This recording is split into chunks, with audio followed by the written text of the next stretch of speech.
Hi everyone, I'm back to read Chapter 3 of Meet Kirsten, Book 1, An American Girl from 1853. Okay, Chapter 3 is called Across the New Land. The next day, Kirsten and her family started the long journey across the country to Minnesota. Not even Papa could guess how long the trip would take. The agent will help us find our way, and we'll see what happens, he said. At the top of the path into the park, Kirsten met Marta. We're leaving today, Kirsten said. Are you going too? Marta shook her head. Not until tomorrow, she replied. Oh, no, I was so sure we'd be traveling together, exclaimed Kirsten. Me too, Marta answered softly. Are you going to take another trip? Another ship now, Kirsten? No, I think we're going to take a train, Kirsten said. What do you think a train looks like, Marta? I don't know exactly. My father says it will make a loud noise and a lot of smoke. We might be afraid of trains, Marta said. Kirsten grinned. Noise won't hurt us, she said. And Papa says a train is like many wagons, all traveling together. Maybe you'll get on our train tomorrow. Wouldn't that be lucky? Marta caught her lower lip between her teeth. Or maybe we won't ever see each other again, she said. Kirsten took her friend's hand. But your family is going to Minnesota, just like mine is. We're sure to meet on the way. At least I hope so, she added. I'll miss you, Kirsten, Marta murmured. Kirsten looked down at her dusty boots. Saying goodbye to people she loved was the hardest thing in the world to do. She didn't want Marta to see the tears that stung her eyes. So she took a deep breath before she said, Marta, I'll tell you what my grandmother said to me when we left Sweden. Mormor said, when you're lonely, look at the sun. Remember that we all see the same sun. Do you do that, Marta asked? Do you look at the sun and think of your grandmother? When I miss Mormor, I look at the sun and pray to for her, Kirsten said. Now Marta managed a small smile. Then when I miss you, I'll look at the sun and we will do the same. Yes, and say a prayer. I will. I'll say, God bless Marta. I'll say a prayer too, Marta agreed, and I'll be looking for you everywhere. Kirsten sighed. She was going to another place. It seemed to her she would always feel like a Swedish girl who was far from home. Home, that's a place where you're happy, a place where you belong. How can America ever really be my home, she thought. Then she followed her parents down the path to meet the agent and 10 new families. First there was a fierce roar and a hiss, then the long steam of a whistle. Kirsten's heart flip-flopped. Maybe Marta was right to be afraid of trains. The engine looked like a black iron house on fire. Smoke boiled up from the giant smokestack. Live sparks and red coals showed down with the smoke. Kirsten stayed close to Mama, but Mama was worried too. She squeezed Kirsten's hand extra hard as they climbed aboard. Inside the train was so hot it felt ready to explode. There were coal grit on the floor and cinders in the air. Kirsten could hardly get her breath. She saw that the windows had been nailed shut. The agent said that the train would be safer this way.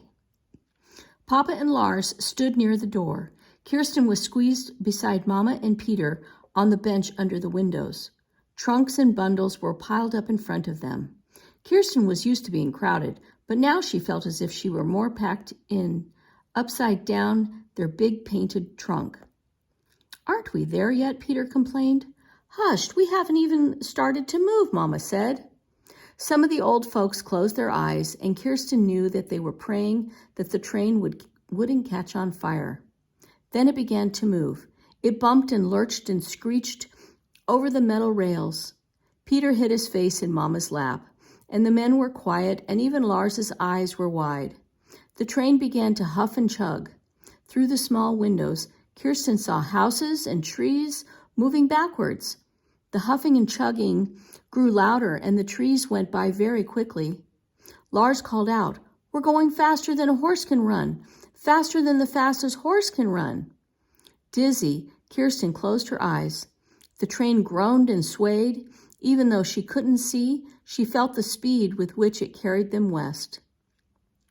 For days the train traveled through fields and forests, and when they stopped for water, a man from the railroad opened the door for a few minutes, but the air stayed hot and hard to breathe. Everyone was quiet, dazed by the heat. Now and then Mama opened the food trunk, but not even Lars was very hungry. When Kirsten caught his eyes, he gave her a sad smile. She knew he hated to be trapped inside even more than she did. At last they reached Chicago. A hot, strong wind blew dirt up from the streets, but Kirsten didn't care how dirty it was. Here she could walk again and run, and Papa said that in a few days they would join a big group of pioneers traveling to the Mississippi River in wagons. But first they would rest here in a boarding house. It was good to be in a house again, although this boarding house reminded Kirsten of their big barn in Sweden. The long, open sleeping room upstairs was like the loft where Papa stored hay, except it was filled with row after row of beds and crowded with people's belongings. In the kitchen there were big tubs for Mama to wash their clothes in. And when the laundry was finished, Mama sent Kirsten and Peter out into the backyard to get some sun. Kirsten found herself on a long porch filled with children. She was used to smiling at other girls, wishing that she spoke their language so that they could talk to each other. But now she heard someone call her name. Kirsten Larson! It was Marta. Her thick braid swinging, she ran from between the rows of shirts and underwear drying on the clothesline. She grabbed Kirsten's shoulders, and Kirsten grabbed Marta's waist, and they whirled and whirled. You're here, Kirsten repeated over and over. So are you, Marta answered again and again. That evening, Marta's family sat down with Kirsten's family for roast pork and potatoes. Marta's father said, "We're back with our friends again." Under the table, Kirsten and Marta held hands, and Kirsten couldn't believe her good luck. At last, America was beginning to feel like home, with good food, a real bed to sleep in, and the best of all, friends. Okay, chapter 4 is called A Sad Journey. Kirsten liked the Mississippi River boat the moment she saw it. It was white with a pair of wings painted in bright red on the sides. The boat was named the Red Wing, like the red-winged blackbirds that called to one another along the riverbank. The Red Wing had broad decks and a big paddle wheel. And right away, Kirsten wanted to run upstairs to the wide upper deck. She grabbed Marta's hand, ducked under a rope, and skipped up the steps. But before they were to the top step, a sailor stopped them. They didn't understand his words, but they knew the gesture meant get down. That evening, as they ate their meal of dried pork and bread, Kirsten asked Papa, "Why can't we go up on the big deck?" "No one is out there." "That deck is for rich people," Papa said. "If we paid more money, we could go up there." "Oh, if we paid more money, we could go up there?" asked Kirsten. Papa rubbed his forehead. "We only have a little money left, Kirsten, and when we leave the boat, we'll still have to hire a wagon to reach Olaf's farm."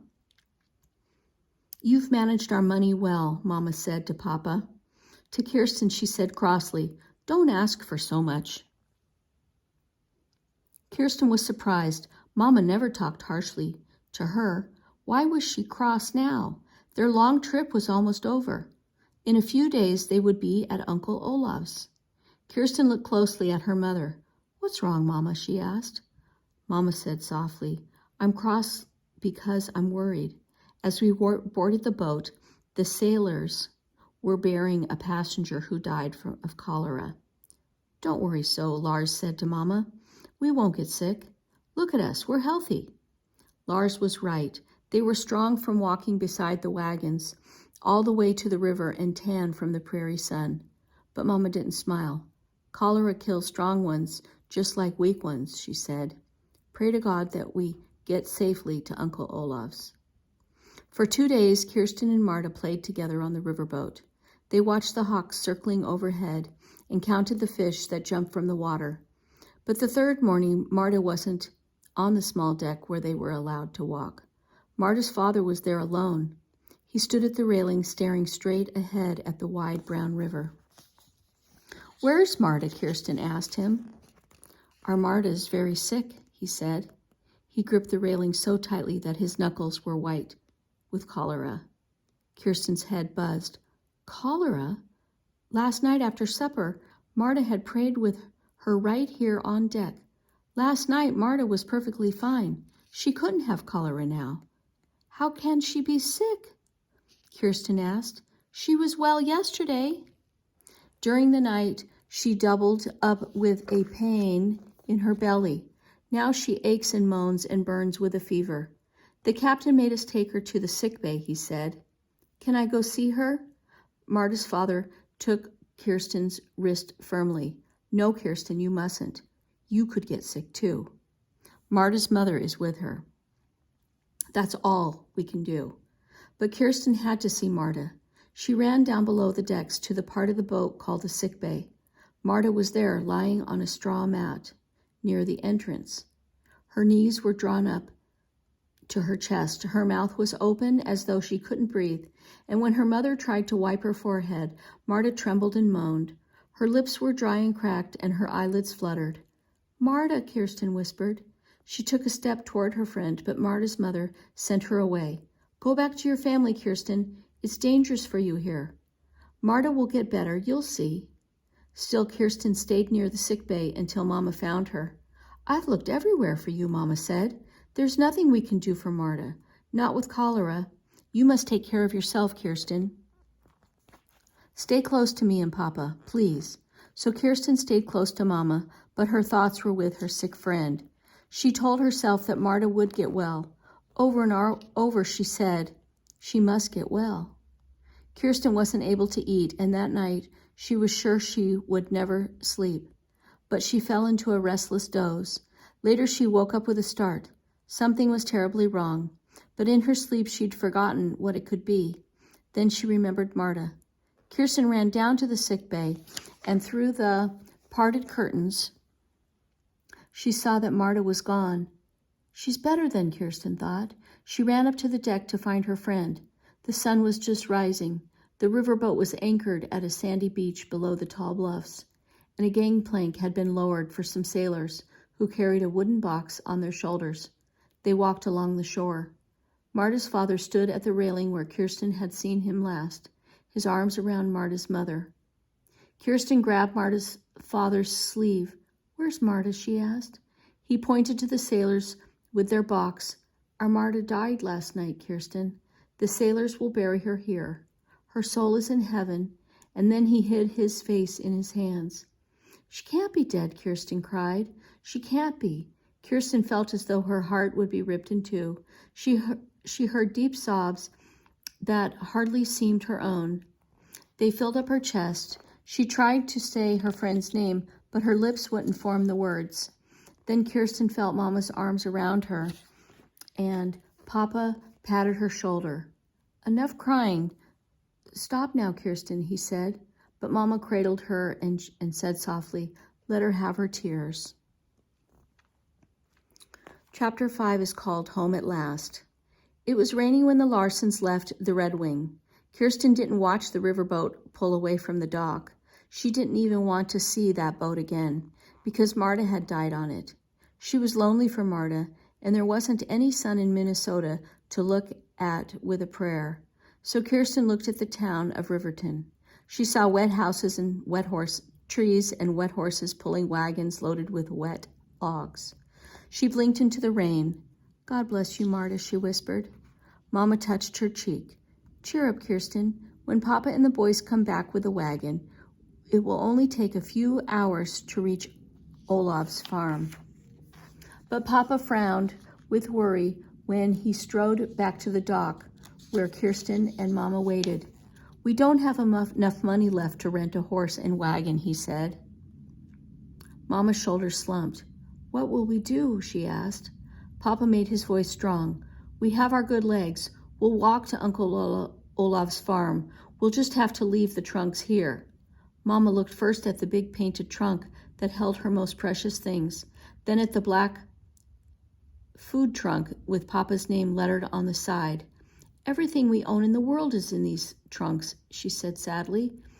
How can we get along without our clothes and our tools? We'll take what we can carry, and we'll have the trunks shipped later, Papa said. Don't lose heart. He began taking blankets and tools from the big trunk. After a moment, Mama said, It can't be helped. We'll send for them soon. People are more important than things, and we're all together and well, thank God.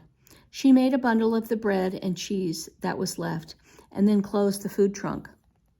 Papa said, We need everyone's hands today. Kirsten, you must put your doll here with the other things. You can get her again when the trunks are shipped to us. Kirsten knew she couldn't say no to Papa, and gently she put Sari on the top of the sweaters and linens in the painted trunk. And before Papa closed the top, she kissed Sari's faded cheek. You'll be with me soon, she whispered, and then Papa fastened the lock, and he and Lars dragged the trunks to the warehouse. The family followed Papa down the road, along the river, past tiny houses built of split logs. Everyone carried a bundle. Everyone carried a bundle, and they walked for hours. Kirsten's boots were heavy with mud. Her wool skirt was soaked through to her petticoat. Sometimes she heard a cow moo, but there were long stretches of forest or prairie between farms. Even Lars was tired now. He walked with his head down, his long hair plastered to his neck by the rain. And by afternoon, the rain stopped. The sky was a smooth blue bowl. Meadowlarks flew up from the fields, and daisies and black-eyed Susans bloomed beside the road. The Larsons were a long, long way from town when they stopped to eat lunch. Olaf wrote us, The truth, Papa said. The soil here is good. We'll have a better life. Before they walked on, Kirsten picked a daisy for Mama to wear at her collar. Now Papa asked the way to each farm that they passed. At last he said, The next one is Olaf's. In the distance, Kirsten could see a house, a large barn, and a tiny cabin. Cows ambled down the field toward the barn to be milked, and smoke rose from the chimney of the house. Lars and Peter began to run, splashing through puddles, and Lars shouted, Hello! And Peter cried, We're here, we're here! A man with a smile like Papa's came from the barn. 2 girls and a woman ran from the house. They waved and called out, Hello, hello, it's you, at last! Suddenly Kirsten was shy. She shrank back behind Mama. Then she heard her own name above the shouts of laughter. Kirsten! You must be Kirsten! The taller girl, who had brown braids and gray eyes, took the heavy bundle from Kirsten's arm. I'm Elizabeth. I've watched for you every single day. The little girl with rosy cheeks crowded in. I've watched too. I'm Anna. Everyone was hugging, and Aunt Inger tried to get all the children into her arms at the same time. Papa and Uncle Olaf pounded each other's shoulders, and Uncle Olaf grabbed Lars, then lifted Peter off his feet. Mama cried, Aunt Inger cried, and then they all started hugging all over again. Uncle Olaf said, Come see the barn.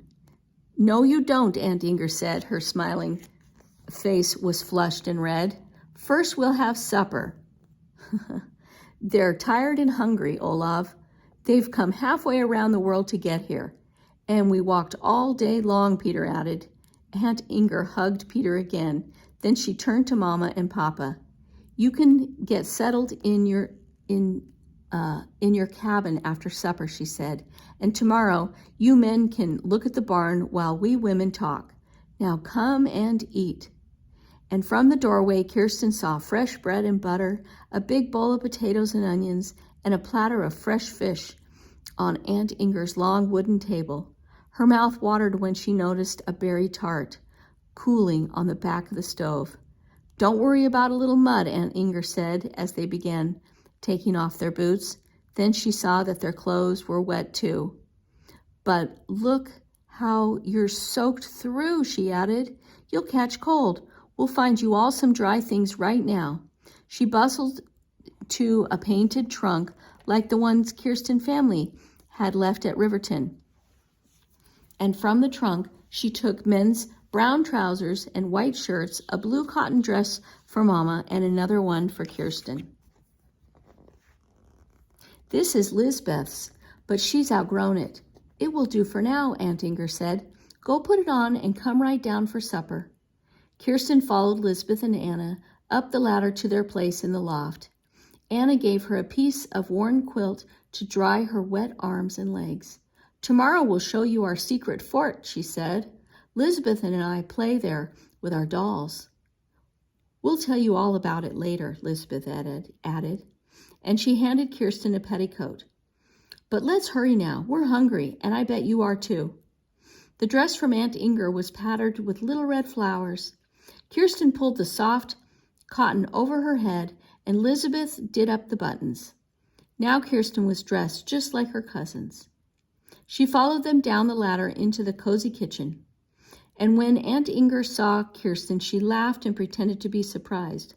"Who's this new girl?" she asked. "Have I met her before?" Mama took Kirsten's hand and turned her around for a good look. "Why, don't you recognize Kirsten Larson, my American daughter?" The next morning, Kirsten woke up in her very own bed in the small cabin on Uncle Olaf's farm. The cabin was made of split logs. It had a bare plank floor, a small fireplace, and one tiny window. Through the window, Kirsten could see a maple tree. "I'm home," she thought. "My cousins live right next door. We'll be friends." The morning sun was already hot, and grasshoppers jumped in the long grass when Elizabeth and Anna led Kirsten down the path toward the stream. "You didn't tell your brothers about our fort, did you?" Anna asked. "Our fort is only for girls." Anna's cheerful, round face made Kirsten smile. "No, Anna, I didn't tell them about the fort. I can keep a secret, I promise," she said. "Oh, good." Anna carried her rag doll under her arm. The doll's smiling painted face made Kirsten miss sorry all over again. Elizabeth held up her hand for them to stop walking. "Is anyone coming?" she asked Anna. Anna scrambled back a few feet and looked down the path they followed through the woods. "No one's coming. We're alone." "Follow me then," Elizabeth told Kirsten. She lifted up a pine branch and stepped off the trail into the woods. A carpet of sweet-smelling pine needles covered the ground under the trees. "We go to our fort through the pines so we won't leave footprints," Anna explained. "We don't want anyone to know where we are."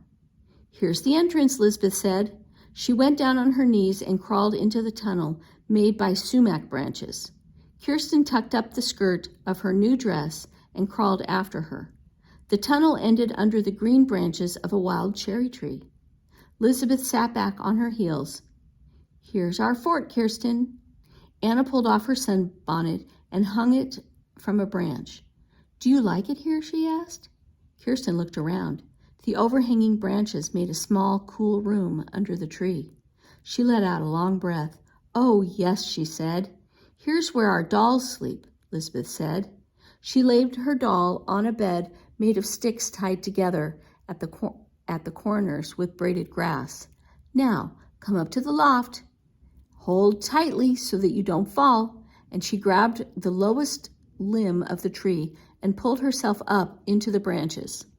Kirsten gave Anna a boost up, and they climbed up after her onto the strong limb.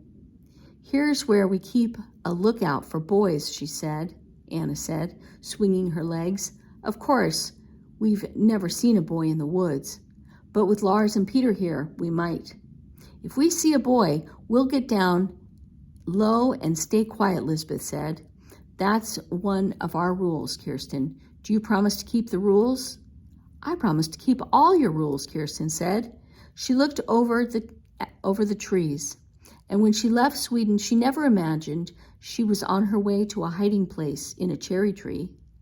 Since you live here now, you must have a place in our fort just for your doll, Lisbeth said. Choose where, Anna insisted. Kirsten peered down through the branches into the fort below. There, Kirsten said. She pointed to a moss-covered spot. She scooted down the tree and patted the moss. It was soft and cool. Oh, Sorry would like it here. Anna climbed down too. She got her doll and walked her across the fort to Sorry's spot. I'm coming to visit, she made her doll say. Where is Sorry? Sorry's still on her way, Kirsten answered. But come visit me. I'm here. And that is the end of our book, and I am going to read Looking Back in 1854, Peek into the Past next time.